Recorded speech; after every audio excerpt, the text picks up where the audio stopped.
Hello বন্ধুরা, welcome to my channel Susmita's world. তোমরা সবাই কেমন আছো? আশা করি অনেক অনেক ভালো আছো। আজকে কলকাতায় আমরা কোথায় এসেছি বলো তো? তোমরা অনেকেই চেনো এই জায়গাটা, অনেকে কেন ম্যাক্সিমাম মানুষই চেনে, চিত্তবাবুর দোকান। হ্যাঁ, আজকে প্রচন্ড বৃষ্টি হচ্ছে কলকাতায়, কিন্তু আমি গত 1 বছর ধরে ফোনে দেখেছি, তো আমার ইচ্ছা ছিল যে আমি এই দোকানে যাবো। সবকিছু উপেক্ষা করে আজকে চলে এসেছি অবশেষে এখানকার সব থেকে ফেমাস বিখ্যাত চিকেন স্টুটা ট্রাই করতে, আর তার সঙ্গে ডায়মন্ড ফিশ ফ্রাই।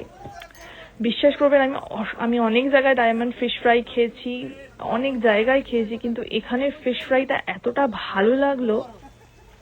গরম তো ছিলই, তার সঙ্গে যেরকম গরম ধোয়াল একদম ফিশ ফ্রাই দিয়েছে, তার সঙ্গে এত সফট ফিশ ফ্রাইটা ভেতর থেকে, মানে তোমরা যারা এখনো অব্দি আসোনি তারা সব জায়গায় গেলেও এইখানে একবার এসে তোমরা একবার এখানে খেয়ে দেখতে পারো। তোমাদের সত্যি বলছি,